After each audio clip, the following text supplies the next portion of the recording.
Allen County Commissioner Nelson Peters was surprised to get my phone call. Fort Wayne police still on the scene here. We're in the alley, actually, right behind Weiser Park between Hannah. I want to show you what's going on right now behind me. The company says there are hundreds of drivers in town and thousands of rides have been given since May 7th. Now we have our app pulled up here. This is a live look at the Uber app. All of these little cars right here, all of them available for rides. You say a shooting like this is scary. More than a dozen bullet holes are left in the front of this house. Police calling the shooter a coward and calling on the community to help catch him. Yesterday, I was in this same intersection and the water was just barely to my knees. Now it's mid-thigh and it's even deeper the further you go out. I can call Rusty York and have your job. You didn't say that? Certainly not. Why would the police report say you did? I have no idea. The next closest is 2 blocks away. There's one more on the street and then a parking garage. We're along St. Joe Center Road here, and this is the St. Joe River behind me. The body was found down the river a little ways, kind of around the bend. Sounds like common sense, but if you don't move things like your kids' toys, super lightweight, your grill, bring it inside. Because if you don't, Mother Nature just might clean it up for you and end up in your neighbor's yard. Nationally, there are around 15,000 homicides a year, less than half of the 35,000 suicides. In Allen County, so far this year, there have been 28 homicides and 36 suicides. Research shows 90% of people who commit suicide had a mental illness. But when 15 Finds Out asked for more details on that certification. So when did your independent safety start? We'll release the information when it becomes available. Why won't you answer that question? We'll release it when it becomes available. Will it have like a government certification like most electronic products do? We'll release that information when it becomes available. You understand how that seems kind of weird that you won't even answer when safety testing started? We have an update to the breaking news happening on Gaywood right now. Out here live at the scene, you can see a lot of police officers, the emergency services team coming out of the house right now. Right now, one school bus is outfitted with the cameras to catch the people running through the stop arm, and the program is working. Well, there were just some cheers a moment ago as Carmike opened the doors, the line slowly moving in, all of these folks excited to see the next Star Wars movie. This line is long too. Let's take a look at our Jefferson Point weather camera. You can see that the line actually goes all the way out to Von Mar, the Christmas tree area. Alyssa Ivanson was the first reporter to see these scenarios in action and brings us an exclusive look. Alyssa? The whole idea here is to get to victims more quickly. The training today was very realistic with mannequin victims, fake blood, and actors to simulate the stressful situation of an active shooter. An active shooter in the building. Hurry, they're right over here. Victims down, waiting for help. We know that these things do happen, and we would be remiss if we didn't prepare ourselves. Firefighting is all about preparation. This is the first time for this kind of training in the Fort Wayne area. Firefighters going into the building with police protecting them. A new strategy in responding to mass shootings. We would wait till the police officers actually rendered the whole building safe before we would make entry. And that was at the cost of the victim that was lying there waiting. Now teams of 4, 2 police officers and 2 firefighters, will go into sections of the building already cleared by police. The important part is that we provide that security, 360 degrees, 180 degrees up and down, and to make sure that they're safe and able to provide the care that they're there to do. The first team in goes to each victim and gives battleground triage care. Where's he hit? Stopping the bleeding, making sure the victim can breathe. How do I save this person that has the worst injuries first and get them removed? Move and treat, and that's the whole key to that first team. But they ran back, they had 2 critical patients. That's when those second level teams will come in and extricate those patients. A second triage area set up outside the building. The firefighters also using new gear, bulletproof vests and special medical kits for this kind of quick emergency care. They have 6 sets right now, but the department wants to eventually have 20. It's going to bring care to the victims a lot sooner than what has been the standard in the past. Today's training will be expanded in a few weeks with a mass shooting drill at Parkview Regional Medical Center. In Studio 15, Alyssa Ivanson, News Channel 15. News Channel 15's Alyssa Ivanson first reported the story at 6 and kept working on it all evening, even confronting Ensley at tonight's council meeting. Alyssa. Well, Republican City Councilman Paul Ensley's been on the job for only 2 months, now finding himself in the middle of controversy. Police reports saying he's trying to use his office to get out of giving an officer information. But new tonight, Ensley sends us a video he took that he says proves otherwise. Sitting at the council table, Paul Ensley's injuries clear, and he announces at the meeting that he was a victim of a domestic violence situation. I appreciate the courtesy and professionalism with which the Fort Wayne Police Department handles these matters. Thank you. But just hours after council, Ensley sent me an email calling the officer involved hostile. This after we confront him about the police report that says he threatened to get the officer fired. I can call Rusty York and have your job. You didn't say that? Certainly not. Why would the police report say you did? No idea. How did you get the injuries that matched the police report? I'm unable to comment on that at this time. Police called to a domestic situation at this house on St. Joe Center Road around 7:30 yesterday morning. Ensley tells us he took a video of that encounter. Confident that the audio recording will shed some light on the situation. Can we get a copy of that? Not at this time. I don't have it available, but I certainly trust that my attorney will make it available at the appropriate time. Thank you. And who's your attorney? Thank you. I have no further comments at this time. But then the email from Ensley, a video attached. My name is Paul Ensley. I'm a member of the Fort Wayne City Council. It's of a cell phone playing back a video of what Ensley says is that encounter with police, where the report says he threatened to call Public Safety Director Rusty York and, quote, have the officer's job. Here's how the video plays that out. I call Rusty. Call Rusty, I don't care. You're covered in scratches. You want me to play your game? Would you like that to be in the paper? Would you like that in the paper? City councilman covered in blood and scratches? Then don't threaten me. You threaten me. Don't threaten me with Rusty York. You got scratches on your face. She's obviously smacked you around. So don't threaten me. Would you like the city council to come on the papers that you got scratches on your face? And I get caught here on domestic battery? I would not like Then don't threaten me. So I don't know why we have to write a report. Don't threaten me, because I have to write a report. I can put that you refuse to talk to the police. That nothing happened. I'm talking to you. Okay? Don't tell me how to do my job. I don't care if you're a city councilman or not. Ensley wouldn't answer any more questions with me over the phone after we watched that video. I did ask him in an email what he meant when he said he would call Rusty York if that wasn't a threat, and he hasn't responded yet. Now, you can watch the entire video and see the entire police report and my full interview with Ensley all right now on WANE.com. Alyssa Ivanson, News Channel 15. Well, I just spoke with Public Safety Director Rusty York a few moments ago, and he told me that an elected official dropping his name the way Councilman Ensley did is, quote, inappropriate. He also told me he understands why the officer involved in that exchange took those comments as a threat. Well, City Councilman Paul Ensley says his comments were misunderstood and he was not abusing the power of his position. I can call Rusty York and have your job. You didn't say that? Certainly not. Why would the police report say you did? No idea. That was last night after City Council. Paul Ensley denying threatening to have a police officer fired during a domestic disturbance investigation. Today, we sit down with Ensley. The words that came out of my mouth were different than the words that were written down in the police report. At no time was there any threat made. The police report shows Ensley said, quote, I can call Rusty York and have your job. A recording Ensley sent us says this. I call Rusty. Call Rusty, I don't care. Someone could argue that name dropping the high public official would be a threat without saying a threat. Mm-hmm. Yes or no? Again, in no way was I threatening this officer. I had requested a supervisor to be there, given the tone of the situation, and when no supervisor was called by the officer, I had just let him know that I would be contacting a supervisor. We watched part of the video again today with Public Safety Director Rusty York. In the video, you can hear the officer take Ensley using York's name as a threat. I wouldn't be surprised if that was what he thought. Ensley says the officer was being hostile, and if he did call York, he would have brought this video to him. We also got York's take on how the officer was acting. Sometimes, you have to be somewhat forceful if people aren't forthcoming, and listening to the recording, that's what I heard the officer doing. Do you think the officer was too forceful or too harsh? Hostile is the word Ensley used. No, I don't think so. But the center of the whole controversy, should Ensley have said York's name at all?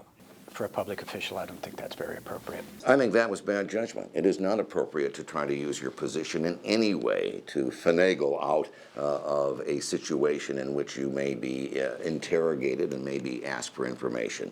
But I can see where this may have happened under these circumstances. It was not Paul who was the perpetrator. Ensley says he was not abusing his position. Absolutely not. absolutely not. Now, last night, Ensley did file a domestic battery report in reference to Monday's incident. You can see that on WANE.com. In Studio 15, Alyssa Ivanson, News Channel 15. Yeah, Fort Wayne police still on the scene here. We're in the alley, actually, right behind Weiser Park between Hannah. I want to show you what's going on right now behind me. It's kind of a smaller crime scene, actually. They have some tape blocked off around some of these out garages and a couple squad cars still on the scene here investigating. Police telling me that there was one shooting victim found here, a male. We don't know the age ranges, though, but that man or boy, we don't know age again, is in fair condition tonight. We're also not positive that this is where the shooting happened. That's going to be part of the police investigation, but the victim was found here. Now, there's actually 2 shooting locations going on right now at the same time. The other one is about a mile away. Let's take a map of the other location. It's the 4700 block of Holton Avenue. Police were called there around 5:10, about 10 minutes after this Weiser Park location. Another shooting victim found there. Again, another male, also in fair condition. Don't know age ranges on that victim yet either, though. Right now, we're being told by police way too early to tell if these 2 shootings could be related, though. But back out here live, they are still investigating here at Weiser Park, also still on the scene on Holton Avenue as well. And we'll find out more information as it becomes available about if these men were shot in the same location, different locations, but again, in fair condition tonight as police are investigating 1, possibly 2 shootings in Fort Wayne. Live in Fort Wayne, Alyssa Ivanson, News Channel 15. The flooding is much worse in Decatur today. Yesterday, I was in the same intersection and the water was just barely to my knees. Now it's mid-thigh and it's even deeper the further you go out. Today, the community is really just rallying together to help everyone get through the flood. It's creeping closer and closer to the building. What a difference a day makes. Floodwater still rising in Decatur. Yesterday, the parking lot was still dry outside Standard Auto Sales. A few hours later, it disappeared. Today, there's more than a foot of water in and around the building. Next door, the Pizza King sign submerged. Sandbags surround the shop. People adding more to the walls today, but no smorgasbord for lunch. It's a big hit. Flood insurance, I mean, it'll take care of stuff, but there's that loss of income and still bills to pay. 2 pumps trying to keep water out of the basement. Seem to be keeping it out as quick as it's coming in. An assembly line also emptied the refrigerators. I got a lot of product in there getting ready for the weekend, so I don't want to lose it. Jeannie Atkinson sits on her front steps, stranded in the Stratton Park neighborhood. Eating out of the freezer since I didn't get to the grocery store. A dumpster full of sandbags dropped off, and a creative way to get them to the homes across the flooded streets. We have 3 entrances to the addition, and they're all 3 covered. It's frustrating, but you know, Mother Nature, she's going to do what she wants. The floodwater didn't stop several people out in boats. The DNR and Sheriff's Department out to help evacuate anyone who wants to. Red Cross has a shelter at St. Joseph Gym on Monroe Street, but no one's come in yet. The water's still 2 feet shy of the record flood in 2003, but with more rain in the forecast, the water's not done rising. I just kind of hope I wouldn't see it again in my lifetime. You know, hope and pray we get all through this and nobody seriously gets injured or hurt. Adams County is still asking for help filling sandbags. There are several locations set up, but call emergency management officials before you go because they are trying to coordinate all of the volunteer efforts. In Decatur, Alyssa Ivanson, News Channel 15. Well, the K-9 public demonstration just wrapped up here at New Haven High School. Folks got to see all kinds of different exercises that K-9 officers can do, from detecting drugs to catching and apprehending a bad guy. We're going to show you a live demonstration right now of aggression control. I'm wearing a bite sleeve, so we're going to have a K-9 on the officer's command come bite the sleeve, and then on the officer's command he would stop the apprehension. So, okay, I think I'm ready. That's a good boy. Good boy. Good fucking. That's a good boy. Lady, quit fighting my dog and I'll call him off! Rico, out! Food out! All right, I just did that. But these dogs are so highly trained. You heard the dog obey the officer with every command. Now he's sitting just right by the officer. You can see more of all of the K-9 training going on down here in New Haven right now on WANE.com. We've posted extended video of that. I survived. We're live in New Haven. Alyssa Ivanson, News Channel 15. Emergency responders pulled the body out of the river just about a half an hour ago. We're along St. Joe Center Road here, and this is the St. Joe River behind me. The body was found down the river a little ways, kind of around the bend, not far from Canterbury Green Apartments. Now, the body was found on the west side of the river, so as you're looking at it, that would be on the right-hand side of your screen as we look at the river down south. A man out kayaking today called 911 around 1:50.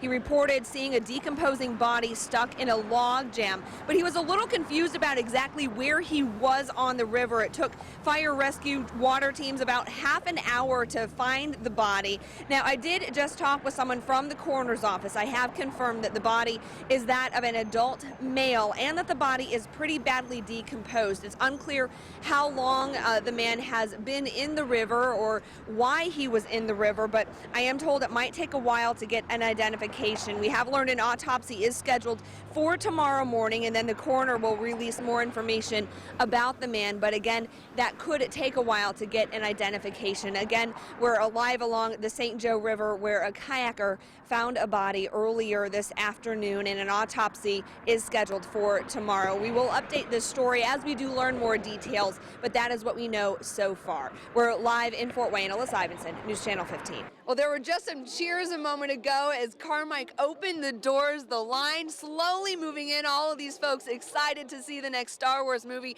This line is long too. Let's take a look at our Jefferson Point weather camera. You can see that the line actually goes all the way out to Von Mar, the Christmas tree area.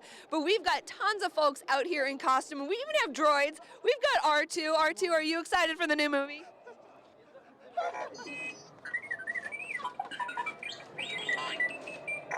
I think that means it's going to be a good movie. But we caught up with some folks in line earlier today. The first guy in line, when the movie actually starts, he will have been here for 24 hours. This story from a galaxy far, far away is not. But from the steps of a movie theater and the chairs of freezing fans, it is. I have hot pads also. Those are helping. I'm kind of like alternating between doing this and building my own tent, putting the blanket over my head. Free pretzels and video games, Star Wars Battlefront, of course, are just the Jedi mind tricks to keep these super fans entertained for hours. Cold hands but warm hearts. Everybody's in the spirit. It's very fun. Of course, what's a Star Wars movie without looking kind of like a Jedi and bringing some props? You are encouraged to dress up at Carmike Cinemas, and you can bring a lightsaber. You just can't have any fights with it.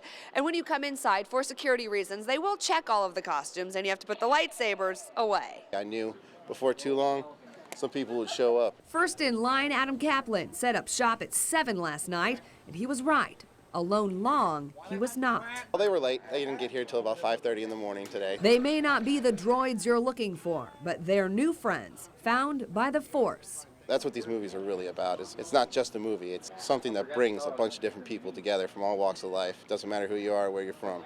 We can all agree on this. May the Force be with you all. But be careful. Feel the Force too long and talk Ewok, you will. Lunda, lunda, lunda, lunda. Yup, yup. Yup, yup. Yeah, there you go, guys. You're welcome. Well, in the words of this guy, impressive. Most impressive. And it's not too late to get in on all this action and meet some really cool characters out here at Carmike Jefferson Point. There are still some tickets available, and they've got shows going for 31 hours straight every 30 minutes. Live at Jefferson Point, Alyssa Ivanson, News Channel 15, and may the Force be with you. Yeah, we still have several hours until those storms are expected to hit our area tonight, but that's good because that means that there's lots of time for you to prepare and make sure that you have your house in as much preventative measures as possible to prevent some damage. So take a look outside in your backyard and see what you've got laying around. If you look at these houses just right down this road, there's lots of things that could be blowing all over the place in these storms tonight. You got a trampoline, chairs, tables, umbrellas, a watering can, all things that in 70-mile-an-hour winds would just go right off. Now on Monday we had those storms, and this porch up here actually had a table before, and those winds were enough to blow it over, shatter the glass. So we're not joking around here. It sounds like common sense,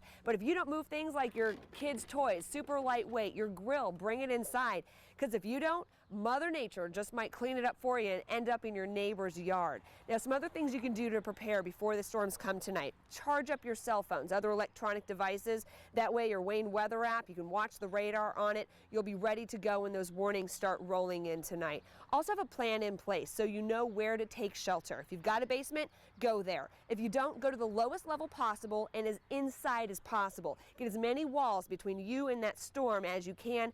Don't have any windows around you if possible as well. So take a look outside. It might seem like common sense, but it's better to put it in the garage now than to fight it in your neighbor's yard tomorrow. Live in Fort Wayne, Alyssa Ivanson, News Channel 15.